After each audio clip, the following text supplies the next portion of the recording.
So operasi yang kita lakukan pada hari ini adalah hasil daripada aduan masyarakat setempat berhubung dengan premis perniagaan yang diusahakan oleh warga negara asing.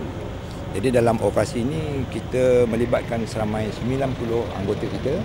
Jadi pada Immigration Putrajaya, Immigration Selangor, Immigration Kuala Lumpur, Immigration Negeri Sembilan dan juga agensi-agensi di dalam KDN seperti JPAM, JPN dan juga Prela. Ya.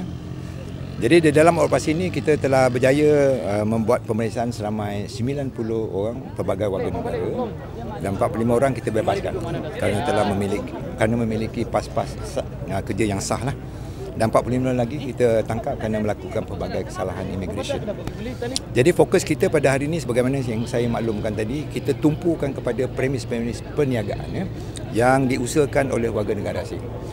Melalui pemeriksaan kita lihat bahawa semua premis-premis itu tadi memiliki lesen pelit perniagaan, mana yang dikeluarkan oleh PBT. Malangnya yang mengusahakan premis-premis perniagaan itu tadi adalah warga-warga negara asing. Jadi kita merasa kesal kerana warga negara asing yang diberi kesempatan untuk berniaga tetapi mengalibabakan lesen-lesen perniagaan itu. Jadi melalui tangkapan kita, mereka yang kita tangkap di premis perniagaan, kita akan memanggil majikan-majikan yang bertanggungjawab berdasarkan kepada lesen perniagaan yang melalui borang 29 tu. Untuk majikan tu datang, kita akan kenal pasti siapa majikan dan kita akan charge di bawah kesalahan sama ada melindung di bawah Seksyen 56 1D ataupun memberi pekerjaan di bawah Seksyen 55B. Ini yang kita nak tekankan bahawa semasa kita buat operasi, kita akan menumpukan juga kepada tangkapan-tangkapan majikan. Jadi kita percaya bahawa majikan-majikan yang kita tangkap ni bukan semuanya warga negara Malaysia ya. Ada juga terdiri daripada warga negara asing. Maksudnya warga negara tempatan kita yang diberi lesen perniagaan mengalibabakan kepada warga negara asing itu menjadi majikan kepada pekerja-pekerja warga negara asing. Jadi ini kita nak mengingatkan kepada majikan-majikan supaya lebih berhati-hati untuk menjalankan perniagaan, mesti buat secara yang sah.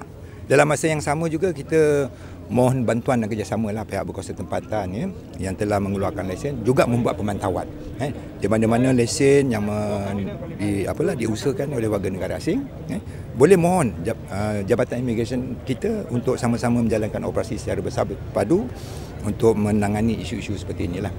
Jadi melalui kita punya pemeriksaan dan juga tangkapan yang kita buat ialah di dalam satu kawasan perumahan kita katakan slum area lah, di kawasan kita katakan Stengan yang dipenuhi oleh mereka yang berpendapatan rendah Jadi di sekeliling tempat ni dikelilingi oleh bangunan-bangunan tinggi di mana mereka ni duduk tersepit di dalam kawasan yang maju lah.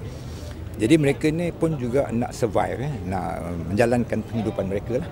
Jadi tentunya mereka ni kalau kita lihat mungkin tak berkemampuan dengan pendapatan rendah untuk pergi ke supermarket ke shopping mall. Jadi di sepanjang jalan tadi kita lihat ada disediakan kemudahan-kemudahan kedai-kedai. Jadi ini yang saya katakan tadi diambil kesempatan oleh warga negara asing. Jadi kalau kita lihat di sekitar kawasan ini sebenarnya didiami oleh warga negara tempatan bersama-sama dengan penduduk-penduduk tetap lah yang mungkin telah bermasukin lama di sini. Jadi melalui tangkapan yang kita buat tadi warga negara asing ni kebanyakan terdiri daripada Bangladesh, Nepal, Sri Lanka dan juga India lah. Jadi kita lihat kebanyakan mereka ni ada yang melanggar syarat PAS. Maksudnya work permit yang dikeluarkan itu untuk mereka bekerja di kawasan construction tapi sekarang ni dia orang berniaga di kedai-kedai. Jadi telah melakukan kesalahan di bawah peraturan 39B melanggar syarat PAS.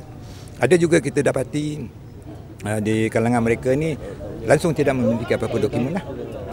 Yang itu kita akan buat pemeriksaan lanjut sama ada pasport ataupun dokumen mereka itu dipegang oleh majikan.